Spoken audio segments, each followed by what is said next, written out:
नमस्कार, मेरा नाम प्रिंस मिश्रा है और आप निष्कर्ष भारत देख रहे हैं। देखिए, नए साल का आगाज होते ही राहुल गांधी पहले आते हैं, उसके बाद अब जो है बिहार दौरे पर देश के प्रधानमंत्री नरेंद्र मोदी आने वाले हैं।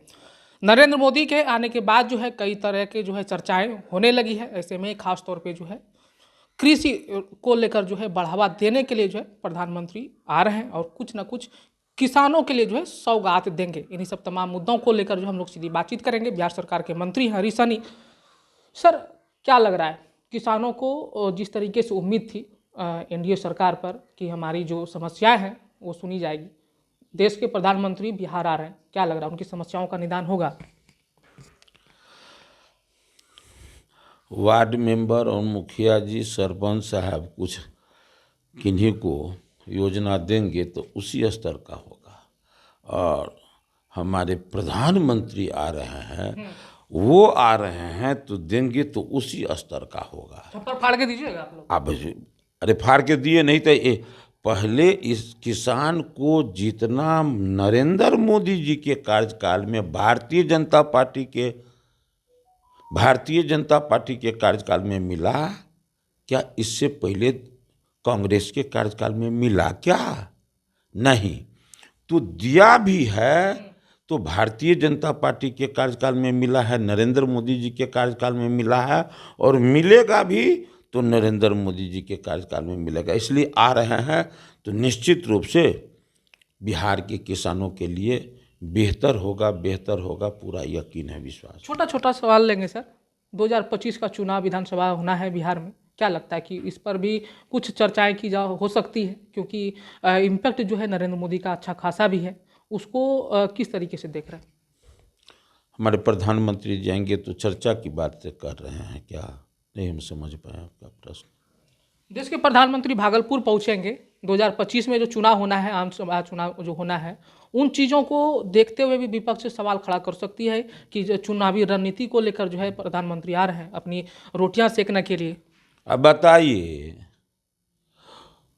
वो कथावाचक नहीं ना है, वो प्रधानमंत्री है। और कथावाचक होते और तो राजनीति की बात करते तो कहते गलत था, लेकिन प्रधानमंत्री जी आ रहे हैं, राजनीति की बात करेंगे तो बुरा क्या है? भाई राजनीति की बात होंगी तभी ना जाकर के हमारे किसान को हो या किन्हीं को जो भी कुछ लाभ मिलेगा। आज देश में रोड, नाला, सड़क, बिजली, पानी, शिक्षा, चिकित्सा जो भी कुछ मिलता है सब राजनीति के गलियारे से। तो आ रहे हैं हमारे प्रधानमंत्री जी आएंगे तो निश्चित रूप से किसानों को उसका लाभ मिलना ही मिलना है, ये सबको विश्वास है। चलिए अंतिम सवाल लेंगे। धीरेन्द्र शास्त्री जो कि सनातन की बात करते हैं, सनातन को बढ़ावा देते हैं, उन्होंने एक बयान दिया कि हर एक मंदिर मस्जिद में जहाँ भी धार्मिक स्थल है, जो भी समुदाय के धार्मिक स्थल है, वहाँ पर जो है राष्ट्रीय गान जो है बजना चाहिए। क्या लग रहा है, इससे सहमत हैं आप?